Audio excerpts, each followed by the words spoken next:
ಇಂದು ಬೆಂಗಳೂರಿನಲ್ಲೂ ಕಾರ್ಗಿಲ್ ವಿಜಯ್ ದಿವಸ್ ಆಚರಿಸಲಾಯಿತು. ಬೆಂಗಳೂರಿನ ರಾಷ್ಟ್ರೀಯ ಸೈನಿಕ ಸ್ಮಾರಕದಲ್ಲಿ ಏರ್ಪಡಿಸಲಾಗಿದ್ದ ಕಾರ್ಯಕ್ರಮದಲ್ಲಿ ಮುಖ್ಯಮಂತ್ರಿ ಡಿಕೆ ಶಿವಕುಮಾರ್ ಪಾಲ್ಗೊಂಡು ಹುತಾತ್ಮರ ಸ್ಮಾರಕಕ್ಕೆ ಪುಷ್ಪ ನಮನ ಗೌರವ ಸಲ್ಲಿಸಿದರು.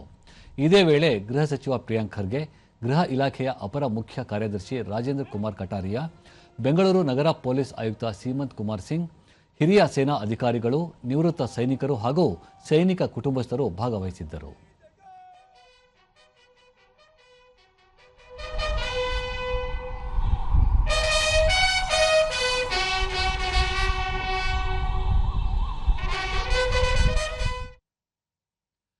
ಬಳಿಕ ಡಿಕೆ ಶಿವಕುಮಾರ್, ನಮ್ಮ ಯೋಧರ ತ್ಯಾಗವೇ ನಮ್ಮ ಧೈರ್ಯ ಹಾಗೂ ಸ್ವಾತಂತ್ರ್ಯವೇ ನಮ್ಮ ಹೆಮ್ಮೆಯಾಗಿದೆ ಎಂದು ಹೇಳಿದ್ದಾರೆ. ಯೋಧರಿಂದಾಗಿ ದೇಶವಾಸಿಗಳು ನೆಮ್ಮದಿಯಾಗಿ ಬದುಕುವಂತಾಗಿದೆ.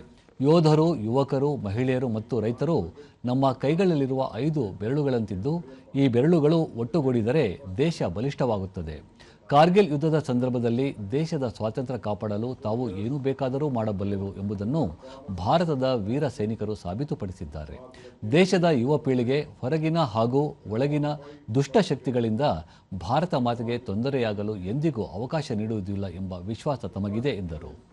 ಇದೇ ವೇಳೆ ರಾಜ್ಯದಲ್ಲಿರುವ ಲಕ್ಷಾಂತರ ಯೋಧರ ಕುಟುಂಬಗಳ ಹಿತ ಕಾಪಾಡಲು ಸರ್ಕಾರ ಬದ್ಧವಾಗಿದೆ ಎಂದು ಸಹ ಮುಖ್ಯಮಂತ್ರಿ ಹೇಳಿದರು.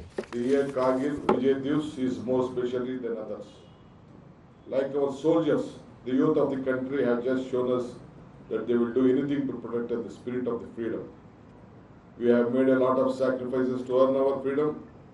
We can't let them to be taken either way, either by the forces outside the borders or within our borders. The free spirit of Bharat Mata can't be snatched by anyone. I once again salute our brave hearts on this Kargil Vijay Day.